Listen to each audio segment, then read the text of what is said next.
Welcome back, class, to part 2 of our information about Chapter 2 and tax credits. We left off with the retirement savings contribution credit. This non-refundable credit is for putting money into a retirement plan. So the idea is this is one of the few places in the law where you can get two benefits for the same dollars. So you not only get to exclude money you put into your retirement plan from your income, at least if it's a qualified plan, but you also get a credit for putting that in if your income is relatively low. So it does phase out very quickly, and so it's not helpful for those with any significant income. But you can see here at the bottom here the way that it phases out based on your how you file, married filing jointly. And you see that married filing jointly, it's completely phased out by the time your AGI is 62,000. And it doesn't phase out gradually like some of the others we've talked about, but it kind of cliff vests, meaning up to these low amounts, you get to take a credit for 50% of what you put in, drops all the way to 20 if your income just goes up a little bit, and then all the way to 0 by the time that you get to these numbers down here. So just remember that. But it is a very valuable credit for those who qualify because it can, is, like I said, you get two benefits for the price of one. So notice that married filing jointly is different than the all others. So example, head of household, AGI is 31,000. She puts in $1,800. Most of it can be as 2,000. You take the 10% credit, and then your credit is 180. So you put in 1,800. That is excluded from your income, as well as you get a credit for this. Another example for 2. These are filing jointly. They put money in. 20%. Is where they're at based on their AGI, and that's how they calculate the credit. Probably much more common and valuable credit is the child tax credit. This is for $1,000 for each qualifying child. Remember back to our definitions from Chapter 1, under the age of 17 at the end of the tax year. So they turn 17 during the year. Too bad. They come off this list. So this is reduced by $50 for each $1,000 increment over these numbers, so it starts to phase out fairly early on, but it does phase out very gradually over time, over the income level. So, example, got two kids, both are under 17. The niece can be a qualifying child. Therefore, they're 2,000. Their AGI is over 75,000. As head of household, that's where that's when it starts to phase out. You take their income over the 75, divide by 1,000. This is a case where you always round up. We ran into that back in Chapter 1 as well, but always round up. 7.3 becomes 8, not 7. Times $50, you reduce it by 400. So the actual child tax credit in this case is $1,600.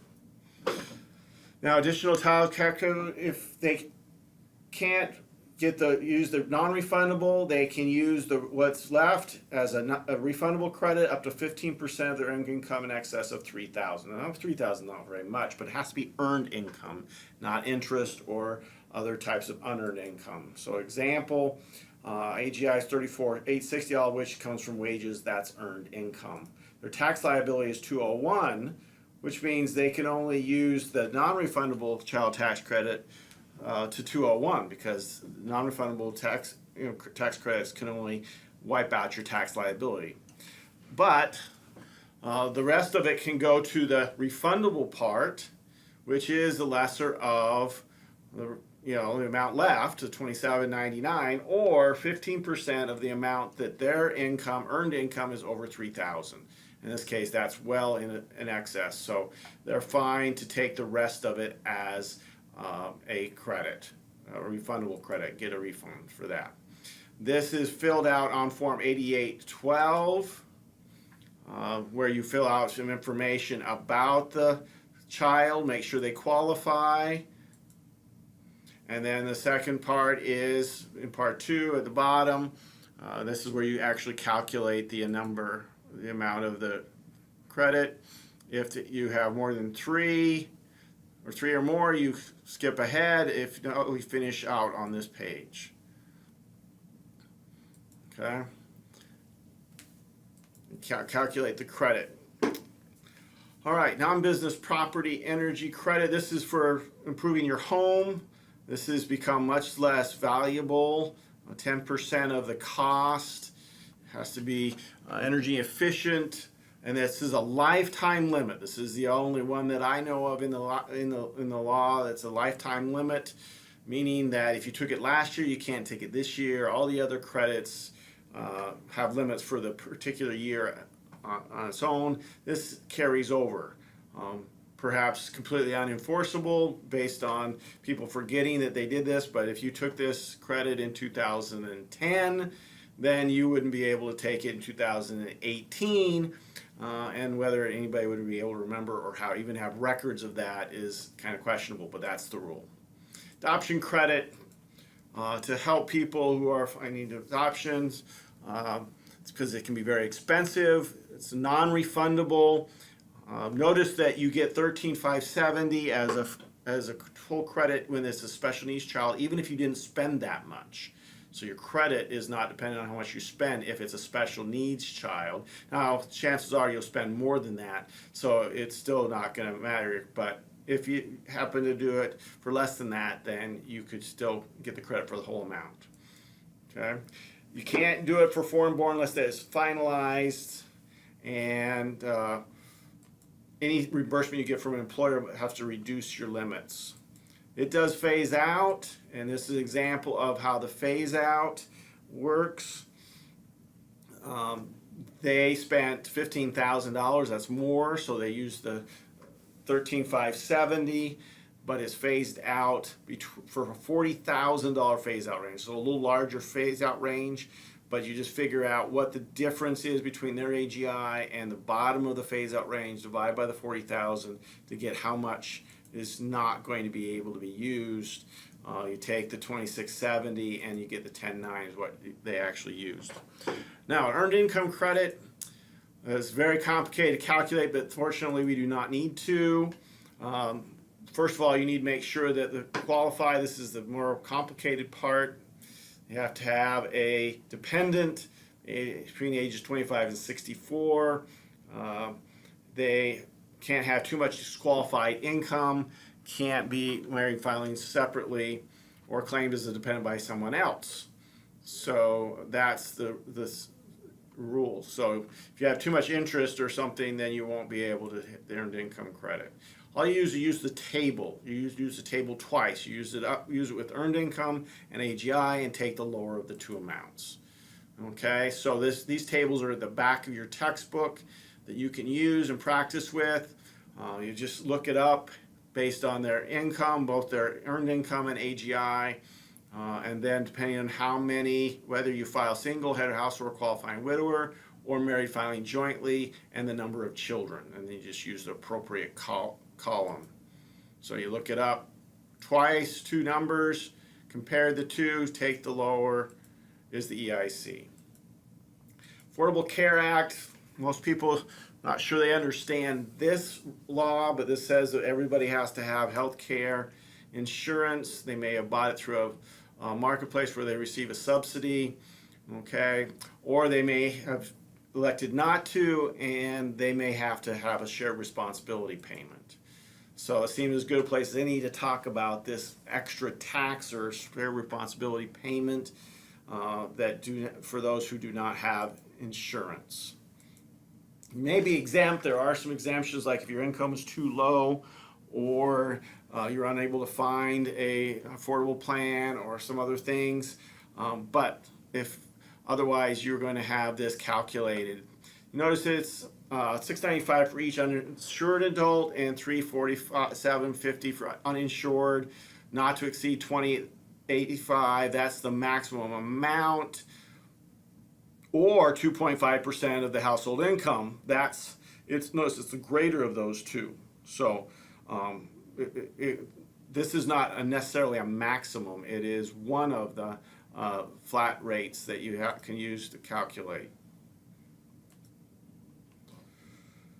So little definitions of AGI and the filing threshold. We talked about that in chapter 1. So example, $30,000 of household income. Filing threshold is 10.4, which is their standard deduction plus their personal exemption. Penalty for noncompliance is greater of $695 or 2.5% of the amount over the filing threshold. So in this case, that was $490, so the $695 is higher. Married couple with $120,000, that kind of income you're probably going to be basing it on income, right? Filing threshold is $2,800. That's their standard deduction plus their exemptions.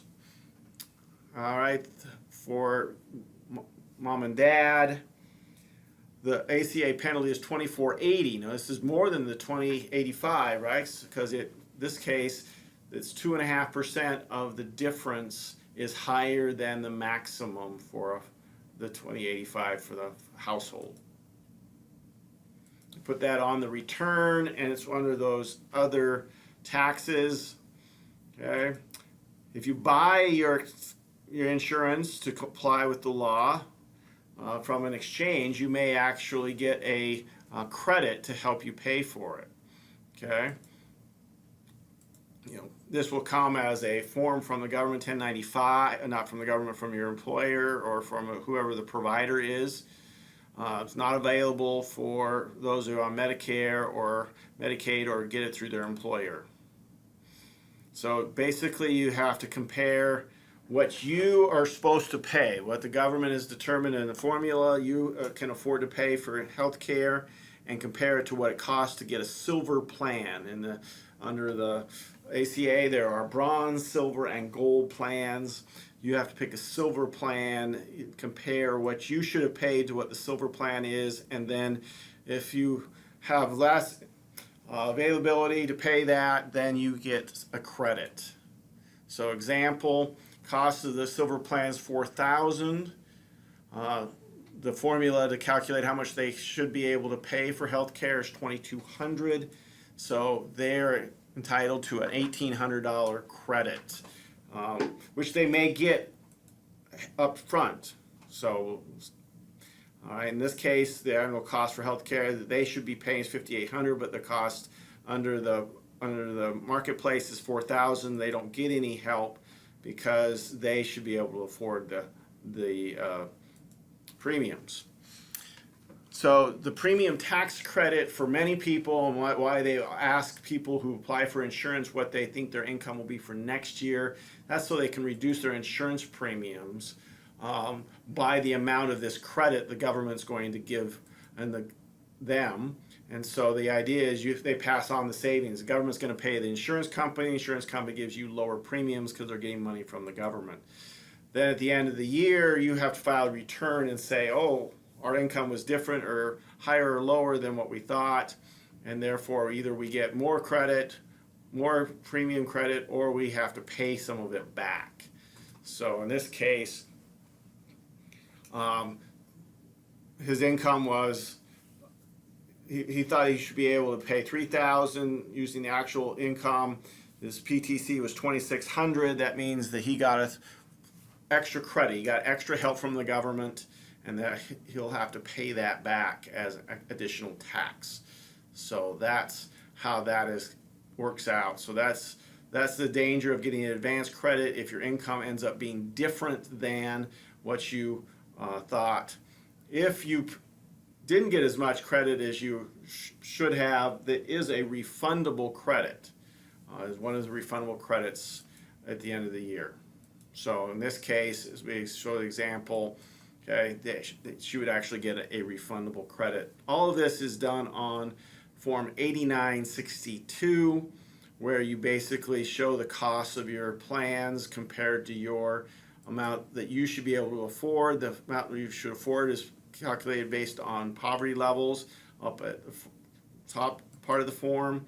The actual cost of the insurance is there in the middle, and at the bottom is where you calculate the PTC, and then you compare it to what you already received and any excess or payment you have to make. All right, the last few slides here have to do with who can file a Form 1040EZ. I'm not going to spend much time on that because it's just a matter of reading and making sure you know what the list is of things that can be on the EZ, and if it can't, then you just file a 1040A or a 1040. So a little bit about how that's done. Tax return due dates, April 15th. Magic date for calendar year end, which is almost everybody, and the automatic extension is 6 months.